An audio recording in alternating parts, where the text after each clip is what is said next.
ઠંડો છે.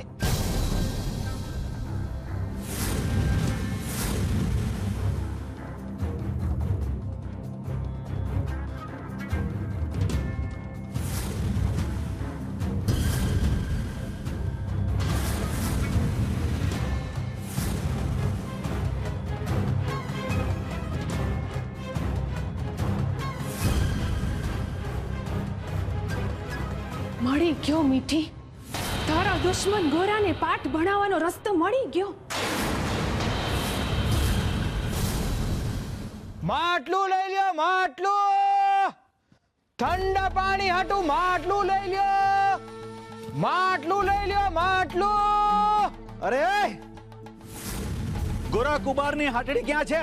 કાભા હું થયું? તારે શું લેવા દેવા? સીધે સીધું કહી દે, કઈ છે ગોરાની હાટડી?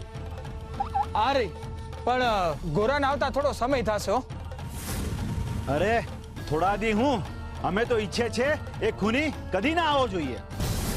અને અહીંયા જ નહીં, ઈ પાપી આ ગામમાં જ ના આવો જોઈએ. એ નરાધમે ઈના હગા દીકરાને મારી નાખ્યો તો બીજા કોનો થવાનો? ભાઈ એવું નથી, એ તો એની ધૂનમાં હતો એટલે. ધૂન એવી ન હોય કે પોતાના જ જણ્યાને ભરકી જાય. માણસ અને માટીમાં ભેદ ન પારખી શકે એને જીવવાનો કોઈ જ અધિકાર નથી. બા વાતો કરીને વખત ના બગાડો. હાલો આપણે જી કામે આવ્યા છે ને એ કામ પતાવીએ. અરે ભા મારી વાત સાંભળો. ભા હું કરો છો? ભા મારી વાત સાંભળો. ભા હું કરો છો? તું દૂર જા ને. અરે ભાઈને બહુ મહેનતથી માટલા બનાવ્યા છે. ભા હું ના કરો. ભા મારી વાત સાંભળો. એને બહુ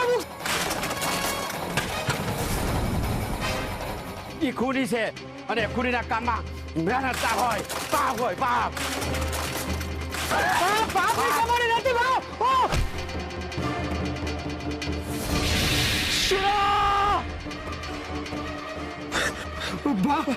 ભા લોકો તારા માટલા તોડે છે.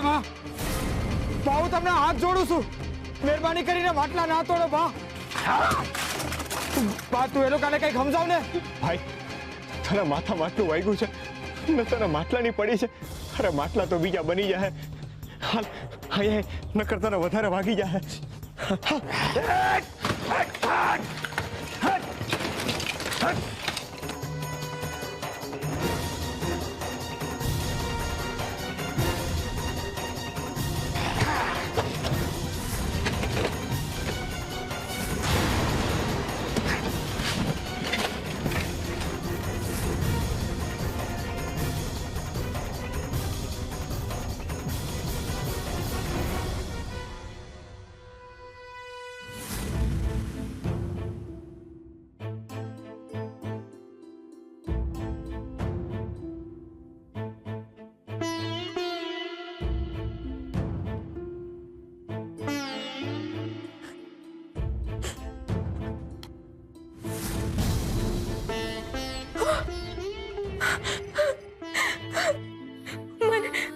મને માફ કરી દે મારા દીકરા, મારા ગોવિંદ, મારા લાલ.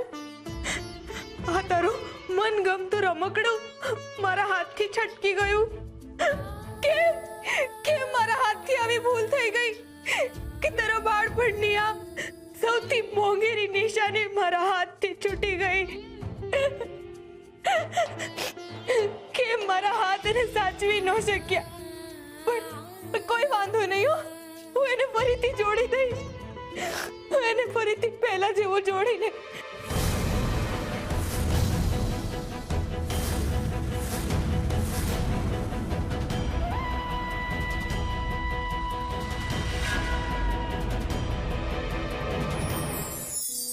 દુઃખ. જો કોઈને જીવનમાંથી કોઈ વાતનો ત્યાગ કરવાનું કહેવામાં આવે તો એ હશે દુઃખ.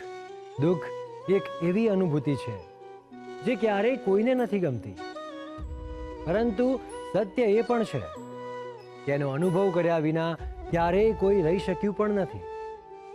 દરેક મનુષ્યના જીવનમાં એવા અવસર આવે જ છે જેમાં એ દુઃખી થાય છે, અને જ્યારે દુઃખનું માપ વધે છે ત્યારે આંખોમાંથી અશ્રુની ધારા વહી જાય છે, અને એ આંસુ અને ધ્રુસકાના આધારે મનુષ્યના હૃદયની પીડા બહારના લોકો નક્કી કરતા હોય છે.